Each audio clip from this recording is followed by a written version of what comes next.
Hola, ¿qué tal? Mi nombre es Carlos Maza, soy docente en Fisiología y vamos a comenzar con la clase 2 de Crecimiento y Desarrollo.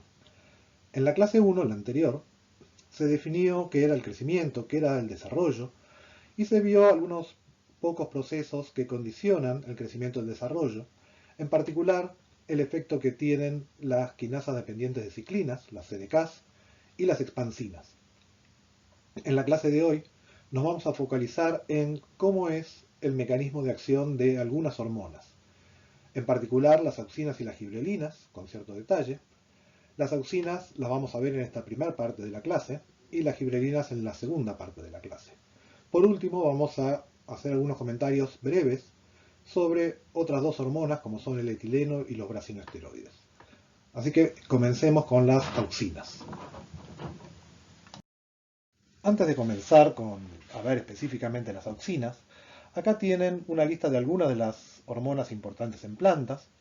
Algunas las vamos a ver con cierto detalle en estas presentaciones, como las auxinas y las gibrelinas, y otras con menos detalle, como el etileno, los brasinosteroides. Y otras ni siquiera van a entrar en este curso, como el jasmónico o el salicílico, a pesar de su importancia en el crecimiento y desarrollo de las plantas. Estas no son las únicas hormonas las que están en este listado, sino que hay más. De cualquier manera, lo primero sería definir qué es una hormona vegetal, y ahí tienen 4 afirmaciones sobre las hormonas, que son mensajeros químicos que permiten la comunicación entre células, que no se sintetizan en estructuras especializadas, que su transporte no siempre es componente esencial de su acción y que pueden actuar sobre tejidos diversos.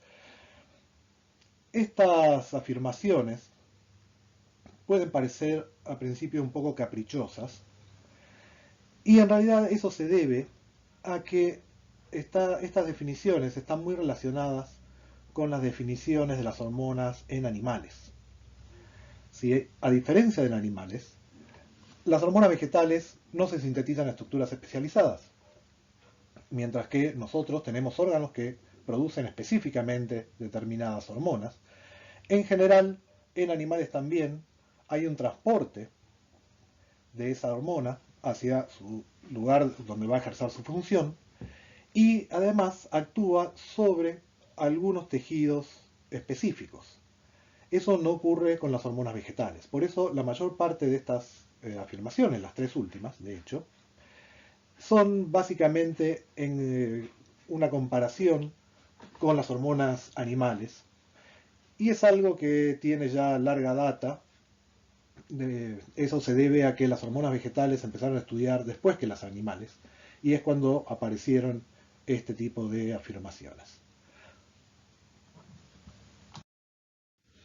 Bien, hecha esta pequeña introducción, vamos a comenzar específicamente a ver qué son las auxinas y cómo funcionan en las plantas. La auxina natural es el ácido indolacético, que ahí lo tienen dibujado.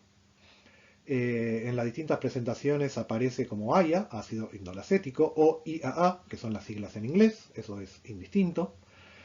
En general se sintetiza a partir del triptofano, que lo tienen a la izquierda, aunque hay varias vías de síntesis distintas. Lo más importante para recordar es que las auxinas en general se sintetizan en tejidos en activo crecimiento, ¿sí? En los ápices de los tallos, en distintos meristemas, en los embriones. Este punto es importante recordar, sobre todo cuando veamos después los efectos que tienen las auxinas sobre distintos tejidos. La principal acción de las auxinas es promover el crecimiento. Acá tienen una figurita en donde se ve la longitud de coleoptilos en función del tiempo en soluciones control, que tenían solamente agregado sacarosa, que crecen de esta manera, la curva celeste, y que corresponde a estos coleoptines después de cierto tiempo. En el caso en que a la solución se le agrega auxinas, ¿sí? Van a ver que después de cierto tiempo los coleoptiles crecen más. Y es lo que se está graficado en esta figura con la línea roja. Entonces, básicamente, podemos armarnos un primer esquema muy precario, que, donde podemos decir que las auxinas promueven el crecimiento.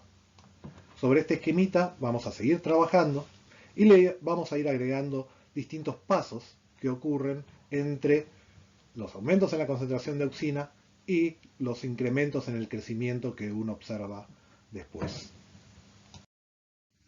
La primera pregunta que uno se debería hacer si le dicen que las auxinas promueven el crecimiento es, bueno, ¿de qué manera esos aumentos de auxinas promueven el crecimiento?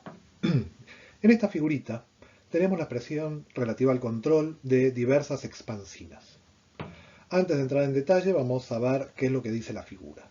Primero me gustaría remarcar que acá está la línea, hay una línea punteada que es de la relación 1 a 1.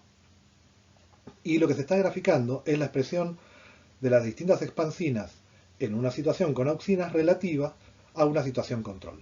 Por ejemplo, tomemos la expansina 14, donde su expresión relativa está cerca de la relación 1 a 1. Eso quiere decir que su expresión con auxinas es muy similar a su expresión sin auxinas. O sea, las auxinas no promueven su expresión. Pero fíjense que la expansina 17, por ejemplo, aumenta al doble cuando se agregan auxinas. La expansina 12 aumenta entre 8 y 10 veces. Así, la expansina 8 también, la expansina 4. Entonces, lo que podemos decir es que el agregado de auxinas promueve la expresión de distintas expansinas. De esta manera, podemos agregar un elemento más a nuestro esquema. Los niveles aumentados de auxinas lo que hacen es promover la expresión de expansinas. Estas expansinas son las responsables del aumento en el crecimiento. ¿Cómo las expansinas promueven el crecimiento? Bueno, eso lo vieron en la clase 1, que de alguna manera debilitan ciertos enlaces puente de hidrógeno, promueven entonces que las paredes sean más extensibles y frente a aumentos de presión interna, frente a aumentos de turgencia, las células entonces pueden crecer, las paredes pueden ceder y las células son más grandes. Hay una siguiente pregunta que surge de esto, que es, bueno, ¿de qué manera las auxinas promueven la expresión de las expansinas? Para empezar a tratar ese tema, necesitamos introducir a otros 4 actores. Esos 4 actores son los factores de transcripción, los reguladores transcripcionales, los receptores y las C3 ligasas, que aparecen en la diapositiva siguiente. En esta diapositiva tenemos a 3 de los actores que mencioné recién: los factores de transcripción, los reguladores transcripcionales y los receptores. En primer lugar, los factores de transcripción. Los factores de transcripción son proteínas o grupos proteicos que se pegan al ADN en zonas regulatorias y regulan la expresión de los genes adyacentes. Esa regulación puede ser tanto positiva como negativa. En el caso de la vía de transducción de las auxinas, esos factores de transcripción se conocen como ARF, que no es otra cosa que Auxin Response Factor, o sea, factores de transcripción que responden a auxinas. Esos factores de transcripción, a su vez, pueden estar regulados por los reguladores transcripcionales. En el caso de las auxinas, se conoce como AUX-AIA y son reguladores negativos de los ARF. A su vez, esos reguladores transcripcionales están regulados por la acción del receptor de las auxinas. El receptor de las auxinas es TIR1 y tiene acción, como dice acá, E3 ligasa.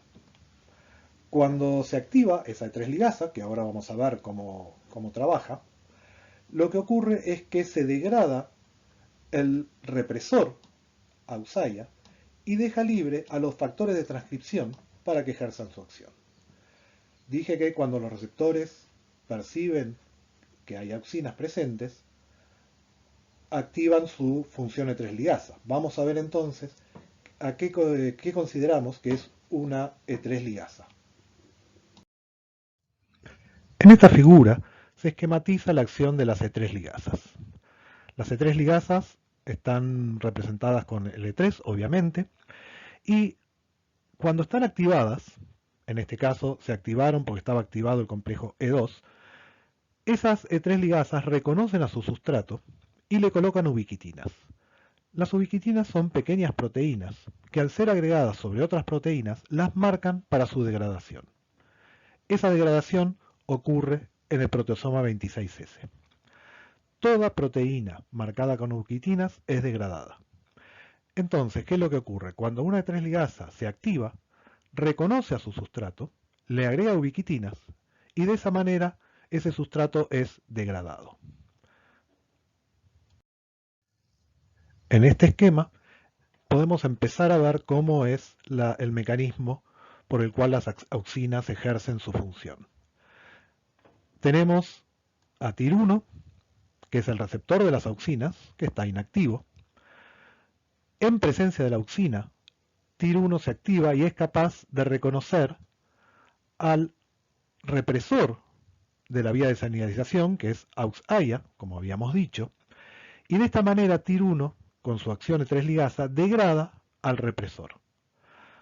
Al degradar al represor, deja libre la expresión, por ejemplo, de expansinas que permiten el crecimiento celular.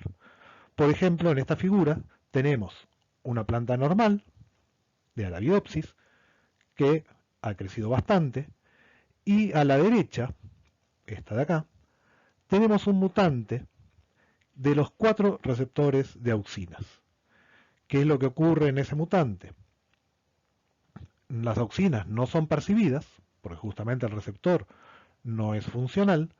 Las auxinas no son percibidas, entonces el represor AUXAIA sigue reprimiendo el crecimiento y la planta crece poco.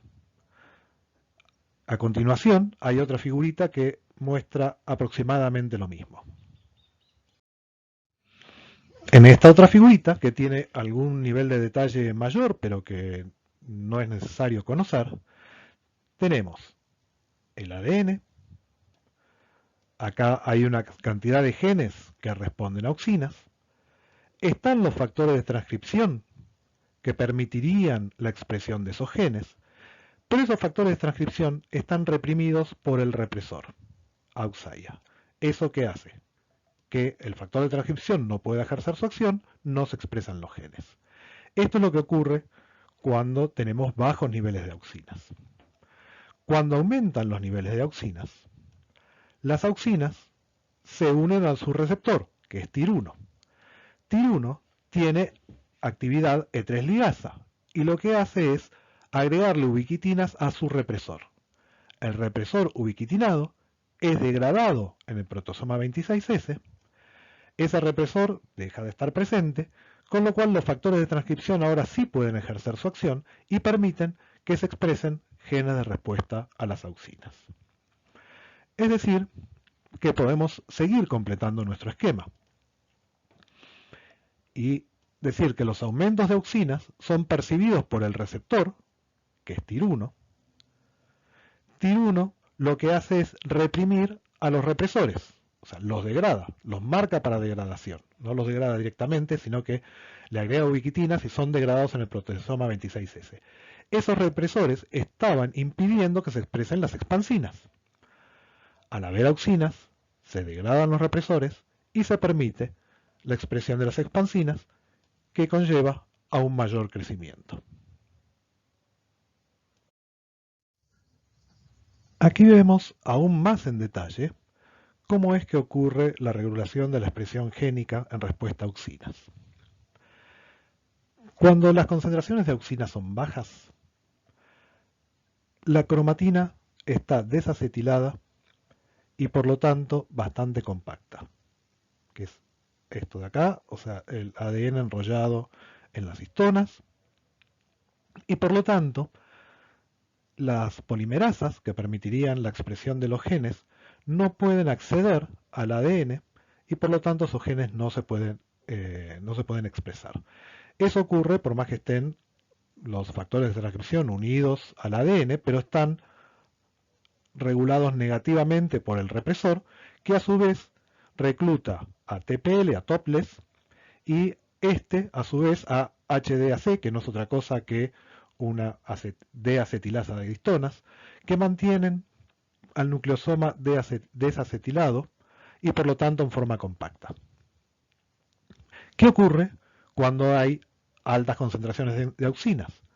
Ahí el represor, AUXAIA, es degradado y de esta manera se permite que la cromatina sea acetilada, menos compacta. Fíjense que acá tenemos una acetilasa de histonas que pone acetilos y permite que se descompacte el ADN, y a partir de esa descompactación, ahí la maquinaria transcripcional sí puede acceder al ADN y por lo tanto permite la expresión de genes.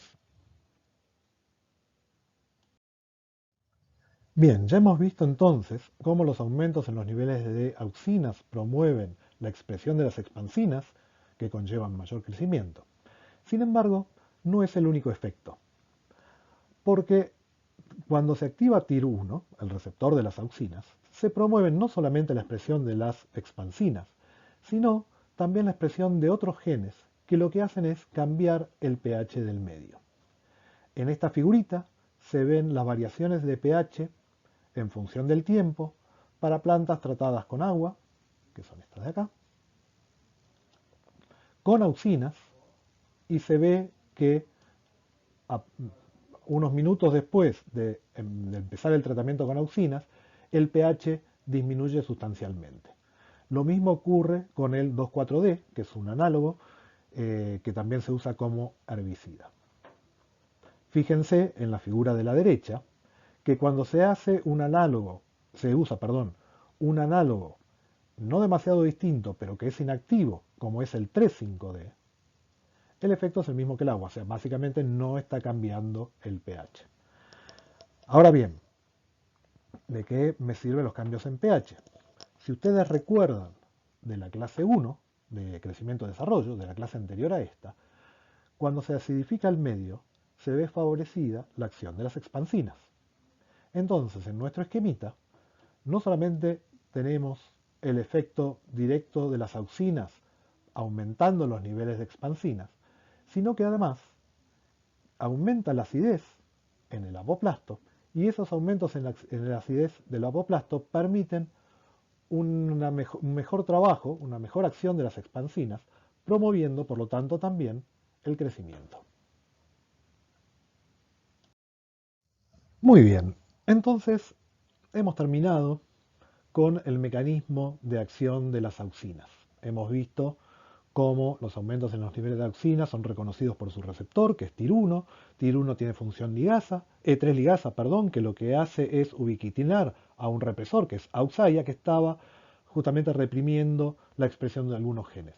Al degradarse este represor, los factores de transcripción que responden a auxinas, los ARF, pueden ejercer su acción y permiten la expresión de ciertos genes. Los que hemos visto son la expresión de genes de las expansinas, que permiten entonces el ablandamiento de las paredes y el aumento del tamaño de las células, y además de otros genes que no mencionamos, pero sí dijimos que esos genes provocaban una acidificación del apoplasto, permitiendo entonces el trabajo de las expansinas. Ese sería el resumen. En esta figura tenemos una cuestión que es bastante importante, que es que la respuesta a las auxinas depende muchísimo de la concentración. Acá lo que se ve es que para cualquiera de las dos curvas, la violeta o la roja, los valores por encima de 0 están indicando promoción del crecimiento y los valores por debajo de 0 inhibición del crecimiento. Y lo que se grafican son dos tejidos distintos. Y lo que se ve es que al ir aumentando, los niveles de auxina, para niveles muy bajos no ocurre modificación del crecimiento. Cuando seguimos aumentando los niveles de auxina, se promueve el crecimiento hasta un máximo, pero si seguimos aumentando los niveles de auxina, ya el crecimiento no aumenta tanto. E inclusive para niveles altos de auxinas, hay una inhibición del crecimiento. ¿Sí? Es probable que hayan prestado atención a la diapositiva anterior, que yo comenté que el 2,4-D es un análogo a las auxinas y que se usa como herbicida. Justamente el 2,4-D se aplica a concentraciones que resultan inhibitorias del crecimiento celular. Por lo tanto, ahí reside su acción como herbicida. La otra cuestión importante de esta figura es que distintos tejidos pueden tener distinta sensibilidad. En el caso de las plantas, en general, y de las auxinas, las raíces son más sensibles que los tallos. Entonces, concentraciones de auxinas que pueden promover el crecimiento en tallos pueden inhibirlo en raíces. Y hay un ejemplo muy claro de esto que lo vamos a ver más adelante cuando hablemos de gravitropismo. Así que recuerden que la acción de las hormonas en general, no solamente de las auxinas, dependen fundamentalmente de la concentración de la hormona activa y de la sensibilidad de los tejidos a dicha hormona. Este es un concepto bastante importante que va a aparecer sucesivamente en las distintas clases de crecimiento y desarrollo. Y con esto terminamos la primera parte, que estaba referida a las auxinas. En la segunda parte veremos, como ya les dije, las gibrelinas, y en la tercera a el etileno y los brasinoesteroides.